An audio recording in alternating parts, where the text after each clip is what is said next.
Thanks, Rebecca, and thanks for sharing your EV Smart meeting with the Gold Leaf program. I know we have a number of participants that are active in both, so we wanted to bring everyone together today to talk a little bit more about how things are connected. So I'm going to jump in and talk a little bit about fleet electrification and where you will find it in the Green Step program and how it's connected to the Gold Leaf programs, and maybe show you a little bit, dive in a little bit with the data that we have. So just a reminder about Green Step steps. Step 1 is signing a resolution, participating in the program. Steps 2 and 3 focus on best practice action, implementation, and reporting. And then 4 and 5 start looking at metrics and showing improvement over time. So let's start with the actions and where you'll find those. We have let me see if I can get the link here for you. We have a filter tool on the Green Step website that you can look at different kind of overarching topic areas, and electric vehicles is one of those. And so you'll find actions that relate to electric vehicles and charging throughout the programs, best practices, as you can see there. And I highlighted the 3 that are probably the most connected to today's conversation about city fleets and what you're doing internally through operations and services. So those were the 3, but many others that relate to permitting and ordinances, charging infrastructure, working with businesses and private sector, etc. And I will get the link to you later because it's not letting me copy it. And I think you will get slides, so they're all linked in there as well. Okay, so that's actions, get that out of the way. There's resources there for you, and underneath all of those actions, many of which we will probably talk about today or you already know about. So let's shift over to metrics.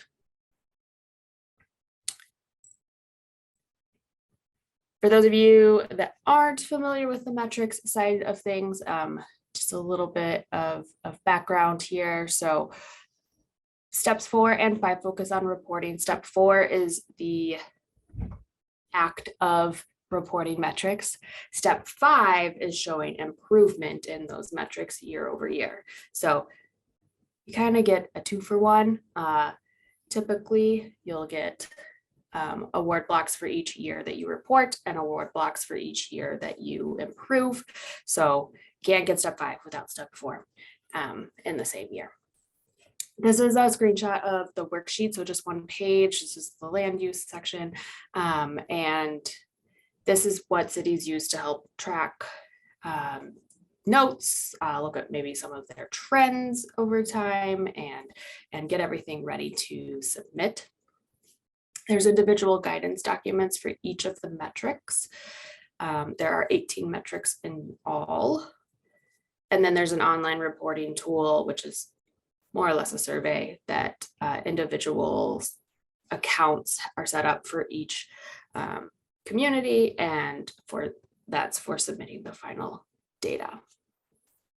We'll follow up, of course, and then there's an annual metric report that is sent back with confirmation on reaching step 4 and 5.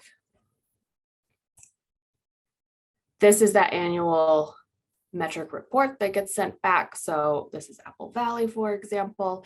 You can see all of the years that they've submitted, and then it is a very wide spreadsheet and goes on and on for many, many columns. And so you can start to see trends and track what has been reported over time, and highlight any notable metrics and other information as well. Okay, so diving into city fleets. We don't have a ton of metrics related to this, but I wanted to share what there are, and also use this time to see if there are anything else that we should be asking? Are there things that you're already thinking about and tracking within your city that might be useful for us to include in the step 4 and 5 metrics? That kind of thing. But a little bit on what there is first. So metric number 3 is all about city fleets. Of course, you'll find the first 4 are related to the miles per gallon and vehicle miles traveled for gasoline and diesel fleets. Side note on that, we had 12 step 5 cities that saw an improvement in city fleet gasoline this year, this reporting year. And the total average for all cities that report metrics in this is 11.5 miles per gallon, which was really similar to what we saw, what we've seen since 2018 each year. So that's a little bit of information to kind of think about, and that is helpful, you know, as you're looking at your fleet and analyzing where electric vehicles might fit best. You know, having that information tracked is really going to help you make those decisions on where to prioritize vehicles to switch over. So 3.5 here is how many city-owned and or leased electric vehicles are in the city fleet. So our definition for that we use is this could include plug-in hybrid vehicles. It could include those NEVs or neighborhood electric vehicles, like those little golf carts or parks vehicles that can get around electrically, or all electric vehicles, of course, of all sizes. And then in our guidance documents, we talk about some of the data sources. Where do you get that information? So we suggest, you know, purchasing records, talking to your finance people, any fleet data or management system, hopefully is that going to have that information. And then hopefully your city administration, public works and parks departments will also be able to share that with you. The other metrics on here are related to more on that kind of gallons of fuel consumed, which is, those are in blue because that helps the city analyze its greenhouse gas emissions assessment for city operations. All right, and the other one, which isn't vehicles, but is charging infrastructure related, I just wanted to pull out as well. So under metric 5, car, transit, and bike options, 5.1 is the number of public electric vehicle charging station ports. You know, this is an opportunity because we ask about public available. You know, maybe there's an opportunity to add a metric in here about how many ports are there available for city fleets that might not be publicly available, but is infrastructure that you might be adding for your own fleet. And data sources for that, we suggest PlugShare and the Department of Energy Alternative Fuels Data Center. Okay, so trends. 42 out of the 146 Green Step communities, 29%, so almost a third, have reported metrics under steps 4 and 40 have also achieved step 5. So you can kind of see that red on the top there is cities achieving step 4, and the teal on the very top is achieving step 5. So you can see over the years, we added steps 4 and 5 in 2015, 2016.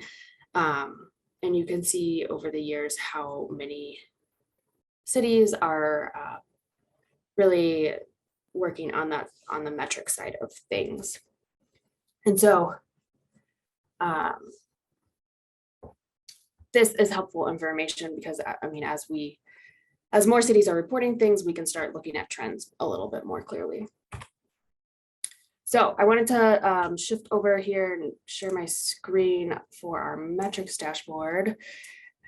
So this is one tool that we use to kind of look at those trends. It doesn't include all of our metrics, but 21 of the key metrics for step 4 and 5 are in this metric dashboard tool.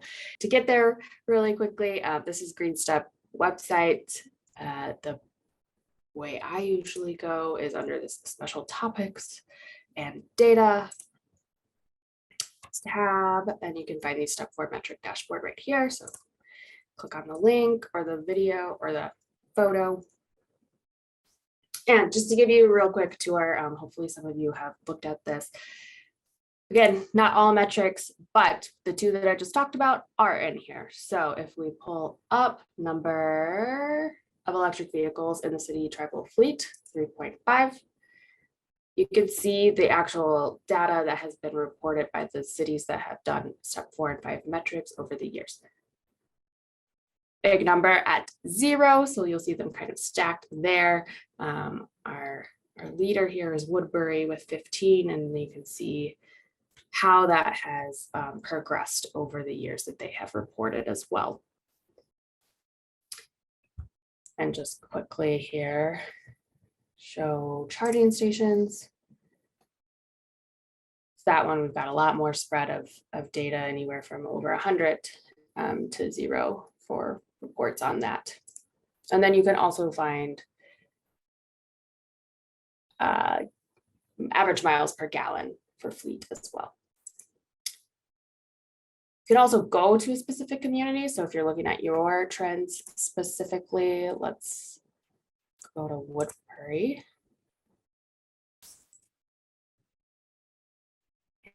And 3.5 number of vehicles.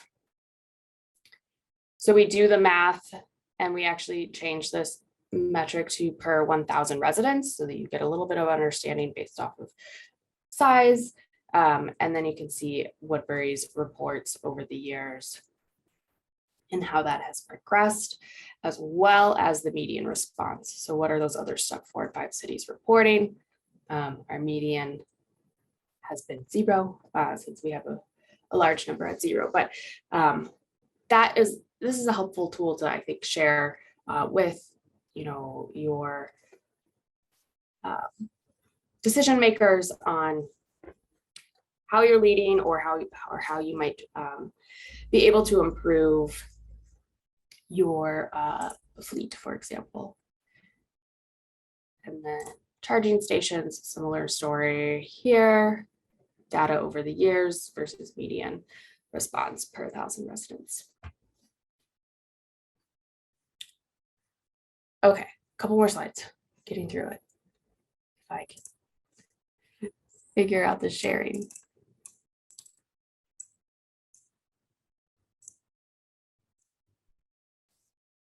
And I'll get links in the chat for you after as well. So I can skip through these, but they're in there for reference.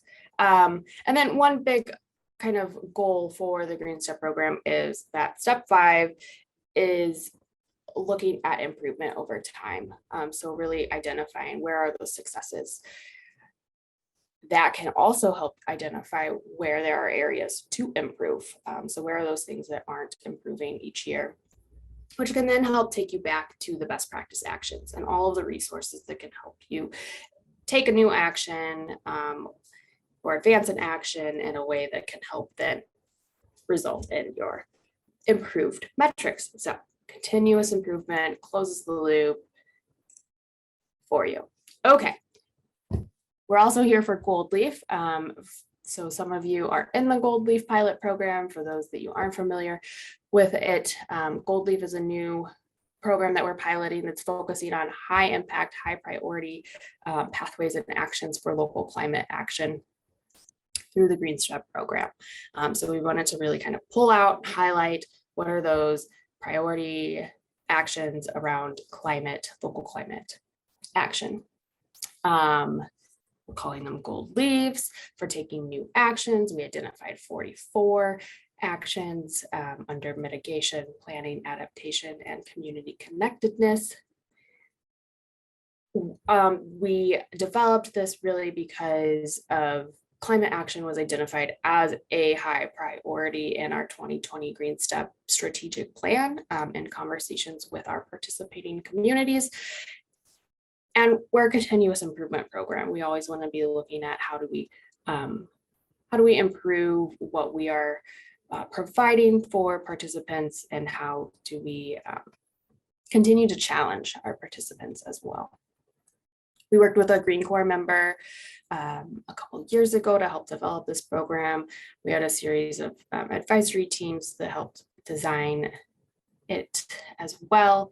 And then one of the other, I guess, reasons for doing this is really connecting and supporting local action through the state of Minnesota's climate action framework, which has a whole bunch of recommended actions that also involve local efforts. So we don't have anything that is like specifically, hey, cities, this is what you should do for your fleet related to electric vehicles.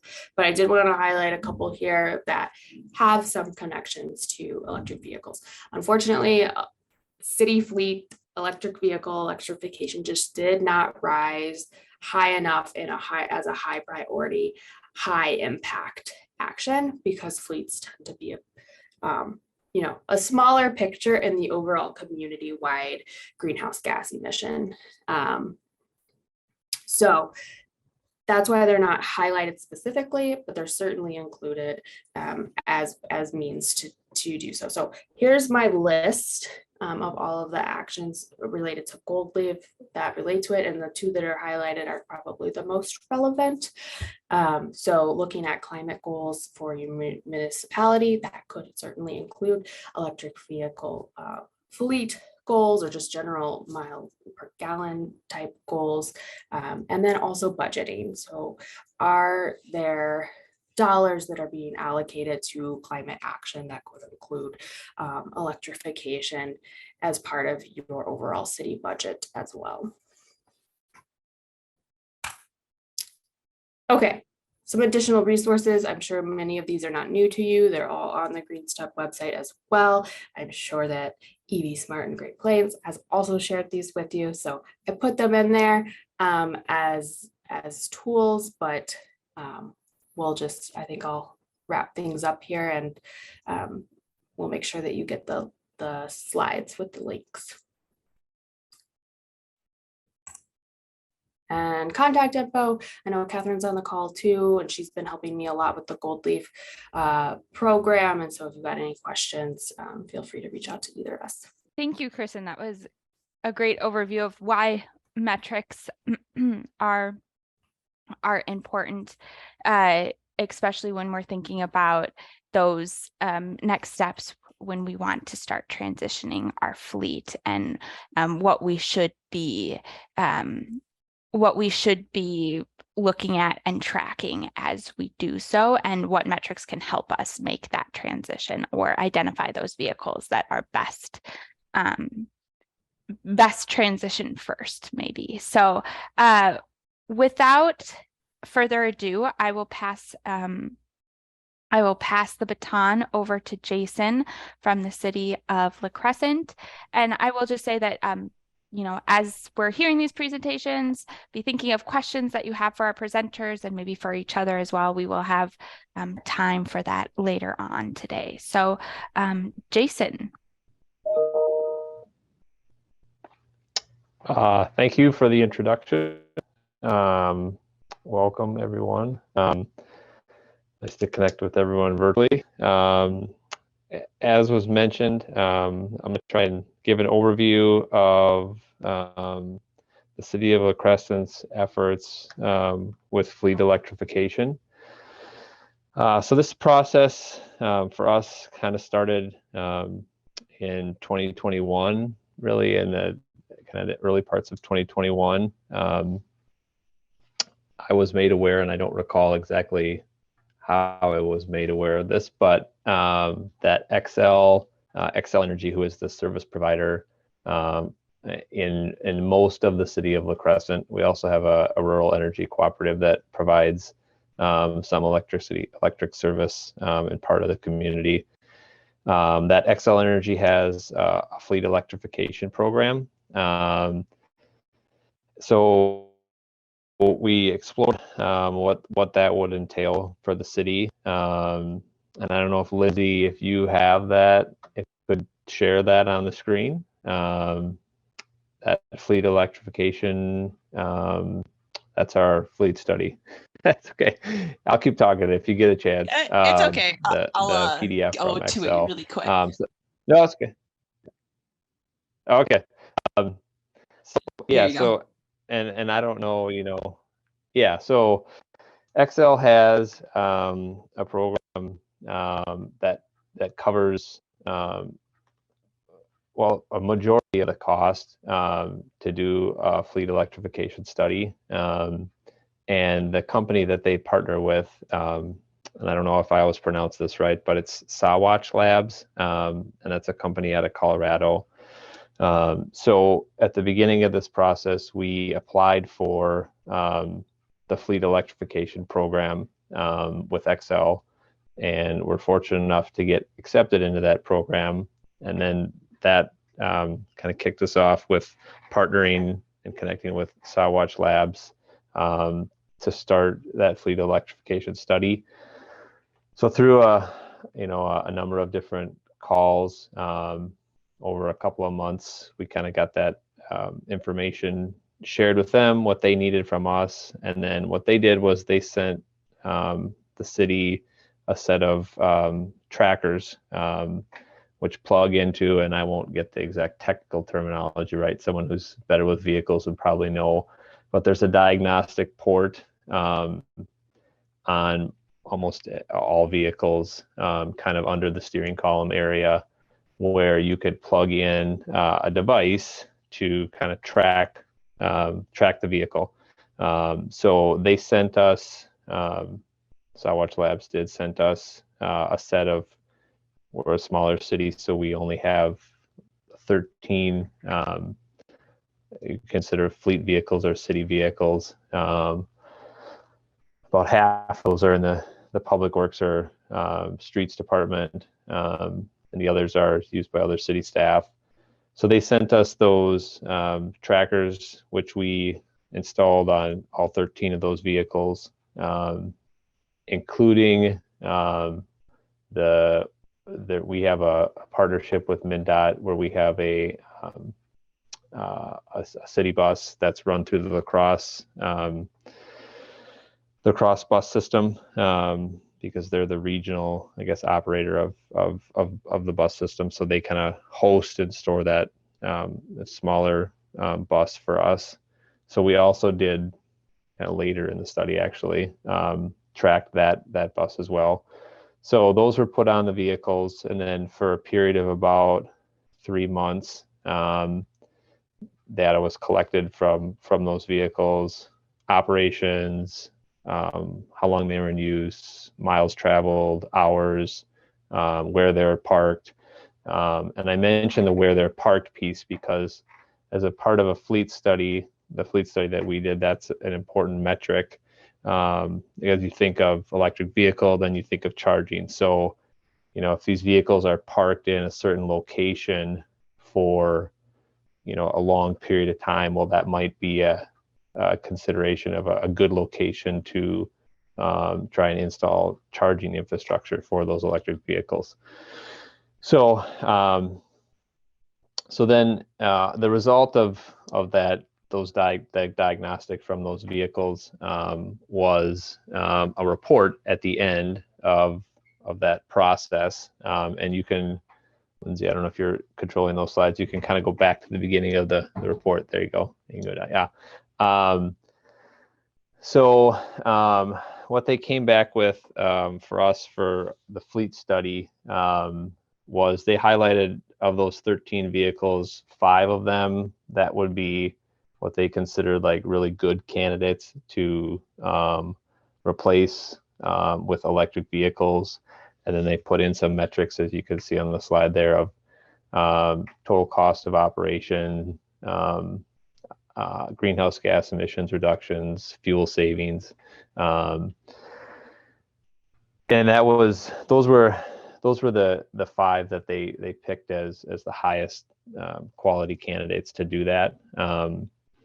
I think, and I always put this caveat in there, La Crescent is maybe different than other cities, and we're, I guess, fortunate in this way in some sense, a pretty dense small city. So a lot of the vehicle miles most of the vehicles don't have, I consider, high vehicle miles. So other cities, if they did a similar study of their fleet, might have more candidates or better candidates for EV replacement, just because vehicle miles traveled, if they're higher, there's a better chance that that's a good candidate to potentially switch from an ICE vehicle or internal combustion engine vehicle to an electric vehicle. So they put together that highlighting of those 5 candidates, and that didn't mean necessarily that the others wouldn't particularly be good candidates for EV replacement. It just wouldn't, the phrase "bang for your buck" kind of thing, be as good for the city as those 5 candidates. And when they identified those, they looked at different metrics, which included parking. So I mentioned that, where are those vehicles parked? If your fleet vehicles are parked in a particular location on a pretty consistent basis, that's an important metric, because it's easier to charge those vehicles versus if they're parked at like 5 different locations on a kind of consistent basis, or they're randomly parked. The economics, so cost savings over the typical life of that vehicle, the energy use, so how much fuel savings costs, or fuel savings, reductions in greenhouse gas emissions, and then the confidence, how confident were they that those results would come through at the end of operating or owning that vehicle. So that's what those reports show, and you could see that on the slides there. Example was this Dodge Durango, which is one of the police vehicles, which for us anyway as a city, those vehicles have the highest vehicle miles traveled. So those were some of the best candidates for us to consider changing that out to a battery electric vehicle. So I think that's the general experience of completing the fleet analysis and the results that we got from the completion of the fleet analysis. One of the other things was asked to kind of cover or talk about was, how to set, what do we do with those results to set goals, and takeaways, or who was involved with that process. So as a smaller city, I don't know that we've set any official goals around fleet electrification, other than every time we look at replacement of a vehicle, I'm asked to look at comparing, cost of operation, using some of this data with some of the options for replacing the current vehicle with a ICE vehicle or an internal combustion engine versus a battery electric vehicle. And the biggest challenge with that process really hasn't necessarily been whether that would be a good economic opportunity for the city in terms of cost savings and then also, pollution reduction. It's really been supply chain issues, which I'm sure many of you are aware of, especially with electric vehicles, battery electric vehicles, and even internal combustion engine vehicles. It's been challenging to really just find, is there a vehicle available that's a battery electric vehicle? That's slowly getting better, maybe not slowly, but more rapidly getting better in terms of availability. So that's kind of the process we've underwent with using the data. Winning over staff, that's been maybe a different, obviously people have different opinions. The Public Works and Maintenance Department has been a harder maybe sell to consider a battery electric, in this case a truck. So that's still something that's a work in progress. We as a city don't currently have a battery electric vehicle purchased, but we are planning on that sometime this year with the infrastructure law that was passed in, I believe that was 21, the IJJA. There's a program in that law with carbon reduction program funds that go through MnDOT, and the city of La Crescent is going to get some of those funds for the next 4 years, and we're planning to, which we use the data from the fleet study to identify, as I mentioned, that our best candidate for replacement with a vehicle would be a police vehicle, the highest miles traveled. So we're planning to use those carbon reduction program funds to lease an electric police vehicle. At this point, it'll probably be our plan. We can't really pick one until the funds are released or allocated to us, but a Tesla Model Y. There's a number of police departments in the state of Minnesota that have better electric vehicles, specifically the Tesla Model Y, and have had good results with that vehicle. They've tested it for a year, both cold weather and size, and using it for police work. So that's kind of something that's on our radar to do this year. So we'll have some of that data about the cost of operation for that electric vehicle once we get one of those. And the one other thing, I guess the last thing I was maybe just going to highlight or point out, and I could try and drop this in the chat here if you just give me a second. There is see if they'll go in. There we go. There's there may be a better calculator online, but I put a link in the chat. There's a electric vehicle calculator, Charge EDC, electric vehicle savings calculator. And I've used this in addition to the fleet electrification study to kind of give some good comparison data. You have to do some estimates, so this isn't an exact science or perfect, to try and compare an existing gas vehicle. Say you've got a truck in the public works department, you think it gets about 12 miles per gallon, and then how many miles does it travel a day, as an estimate cost of gas right now. And then you can do a comparison, if you know a little bit about the vehicle, how many miles per kilowatt hour will it get, say 3 for a truck, and then you can do an average cost of kilowatt hour of electricity if you know the utility that will be providing the electricity, in this case say 15 cents, and then it'll do a calculation and it'll give you an estimated cost savings in terms of fuel, thinking of fuel as gas versus electricity per year. So that's a nice tool that I've used to kind of just give some additional data to say justify why this might be a good decision for the city to consider. So, and there is at the end of those slides, Lindsay, contact information if you wanted to put that up at the other slides that we had shared earlier with the full slideshow. So that's all I have. Thank you, Jason. And I did put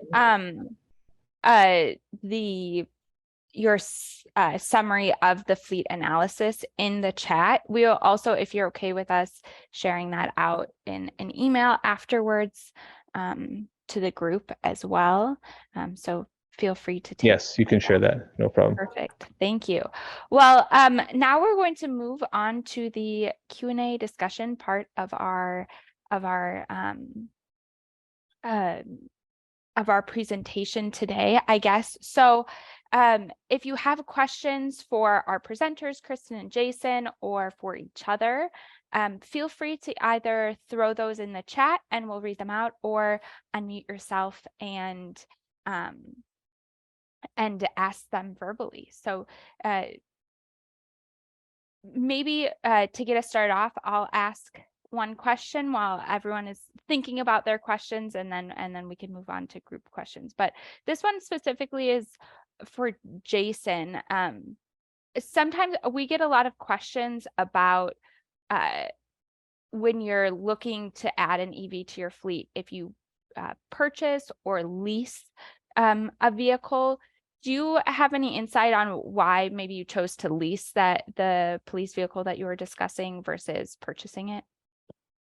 The city is going to receive about $12,000 in CRP funds for the next 4 years, so $12,000 on an annual basis.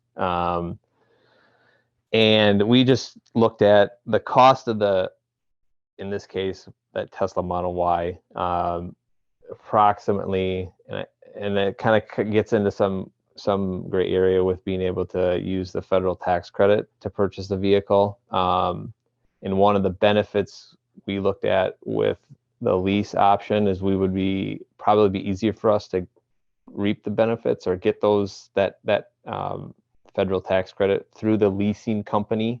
Where if we tried to purchase the vehicle, that might be a little bit harder for us to get that federal tax credit. So that helping to bring the cost of the vehicle down. And also, that vehicle with the tax credits, it kind of been bouncing around in price a little bit, but somewhere around $40,000 to $42,000. With the lease option, in terms of upfront cost, is lower for the city. We have to contribute a little bit of funds in addition to the CRP funds. So we just looked at that as a kind of a really good avenue for us to be able to own that vehicle after those 4 years. Whatever the cost would be at the end of those 4 years, then we would just buy that or pay that amount and then own that vehicle. So that upfront cost piece, and every city obviously would be different in terms of how they want to address that, but that's kind of the reason we went that avenue with trying to pursue that police cruiser as an electric vehicle. Great, thank you. It looks like, Jason, we also have another question for you in the chat from Mike from Lake Lillian. He's asking, how many public EV chargers do you have in your city? Do you have Tesla superchargers? And following up on that, multi-question question, who owns and operates your public chargers? Yeah, good question. So we had some other slides put together that we didn't share that have information in there about that. There you go. I kind of wanted to stick more to the fleet electrification, but yes, we have currently just 2 public EV chargers. We got part of funding for those was through a CERTS grant, Clean Energy Resources Teams, and then city funds. So we own and operate those. Currently, we don't charge anyone for charging at those chargers. And the reason we kind of came to that conclusion when we put those chargers in is at that time, adding the third-party platform or software, a lot of it's software, to charge people for charging there was most likely more costly than the cost of the electricity. So that's why we went that route at that time. We've been looking at adding a third-party platform to charge for that with those chargers, but that's been so far difficult to find a third party that works with those. So we're still working on that. I got a note yesterday. The city's got another building that's going in a city park, kind of a private and public partnership. And the My Energy Cooperative is providing the city an electric charger there. And then I got a note yesterday that they're going to provide a second one.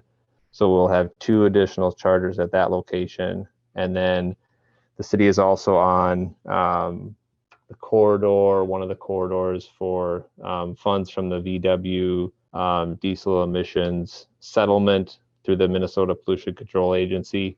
partnering with companies F Energy, which is going to install most likely this year 2 additional level 2 chargers and a DC fast charger in the downtown, right across from the fire station building. So by the end of this year, we would have 6 public level 2 chargers and 1 DC fast charger. And we do not have any Tesla superchargers in the Crescent. The closest one is about 12 miles in Onalaska, Wisconsin. Thank you. That was a great question, Mike. I should add one more to that.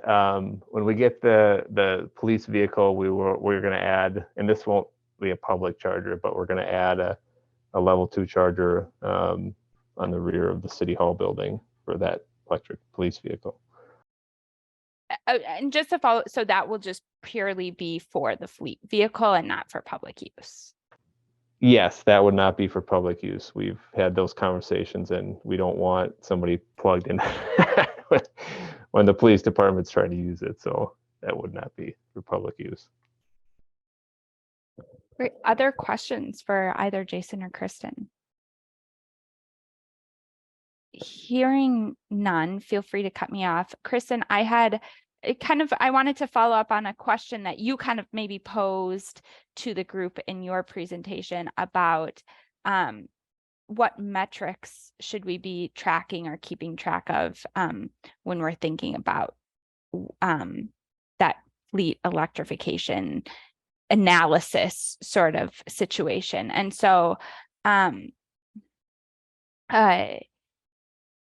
don't know if you want to expand on that a little bit, or if others have insight into what their fleets are tracking.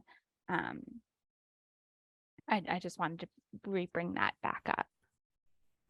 Yeah, thanks. I'm certainly curious. I think we're always looking for, are there things that cities are already tracking, questions that you all have that we can help provide a framework for reporting those, keeping it all together and tracking it with you. I know, looking at the years of metrics that cities have reported for fleet related metrics, it varies. I think there's a lot of different ways and tools that cities are tracking things. Sometimes it's looking at the vehicle miles traveled. Sometimes it's looking at the hours of operation, mix of both. And there's a lot of different ways that you're tracking the fuel usage. Sometimes you're, using the same fuel pump as a county or another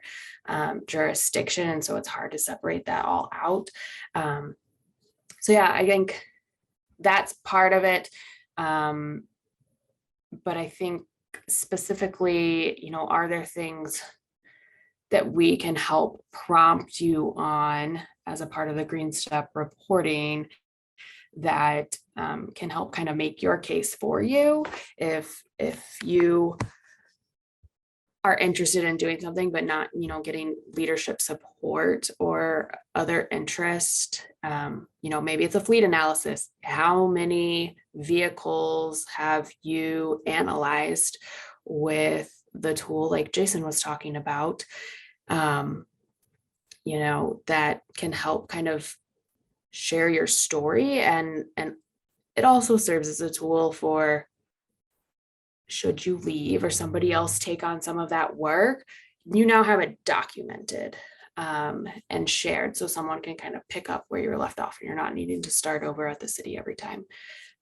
Anyways, those are like a few ideas. I guess I'm curious for sure if there's anything that comes to mind that other than the number of electric vehicles in your fleet are things that you would like to start tracking.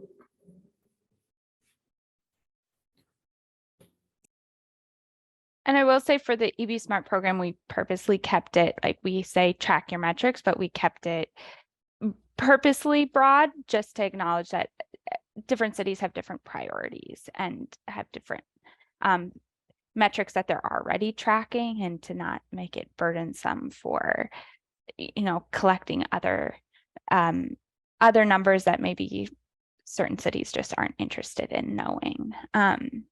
Yeah, that's very true, Rebecca, too. I mean, none of this would be required, so we're not asking you like Gold Green Step communities to have to report on this stuff. It's more of just like a placeholder, a prompt, something to consider, and should you have the information, a place to put it. Yeah. There was a question that I did want to just vocalize for the group in the chat. It was, what is the cost of a fleet analysis? And Jason responded that it was about $10,000, and through the Excel program that he was discussing, they covered about 9,000 of that cost. And actually, Lindsay, would you mind unsharing your screen really quickly? I did just want to highlight, thank you, a couple resources as we're getting down to the end of the hour here. As always, we have this EV Smart website. So I always bring it up because it's full of resources, and it has a lot of the resources that Kristen mentioned and had linked in her presentation. But for especially fleet operations, fleet analysis sort of information, it'll be under the government operations resource page. And we do have, I wanted to highlight a webinar that we did with a group in Michigan and Ohio about fleet analyses, and we have the recording and the slides from that there, talking about EV fleet analysis and planning. And maybe, Kristen, you might even find it interesting with the metrics that they're tracking in that fleet analyses. So I would really encourage you to look at this, think about it. And I also wanted to highlight, it is linked down here in the helpful web links, but Drive Electric Minnesota has a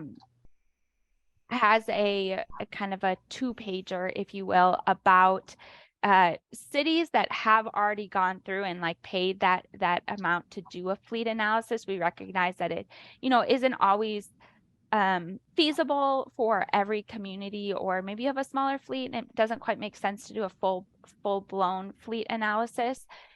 They asked cities that have already done that fleet analysis what were the top takeaways, and they distilled them here. So this could be a helpful tool for you if you're just wanting to do not a full-blown fleet analysis, but a kind of a DIY fleet analysis on your own. I think this could be a helpful tool for you. And feel free to reach out to anyone on our team to I'm going to volunteer Kristen and Jason. If people have questions, maybe they can reach out to you as well. But we're here to help answer your questions, especially as you're thinking about transitioning your fleet. So I did want to highlight those resources that are available to you, and we will be posting today's webinar and links and resources on this page as well. So I will stop sharing my screen. And Lindsay, yes, thank you. You're reading my mind. We just have 3 minutes left here. So I did link the two resources that I just talked about here in the slides. You'll be getting a follow-up email from Lindsay where we will include our presenters' slides today, as well as all the great resources that they shared. And our next webinar is on a month from now, the 26th at the same time, July 26th from 9 to 10. And we'll be doing a resource review. We have some resources on that EV Smart website that we want to highlight for you so that you're aware of them, mainly focused around communications around electric vehicles for your community, and putting EVs on your information on your websites. So that will be a good resource review, and also some more time for open discussion. And if you have questions for our team about specific tasks that you're working on and actions that you're working on, that would be a great time to connect with us and ask those questions, as well as connect with our peer communities and ask for their advice as well. So we're looking forward to seeing you in a month from now. But in the meantime, don't be a stranger. If you have questions about something that you're working on, or you need some extra support, please, please, please reach out to us. We're here for you.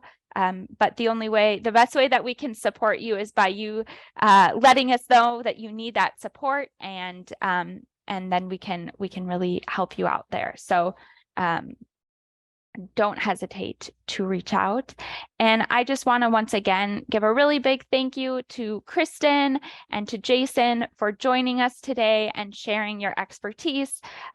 This has been really informative and helpful.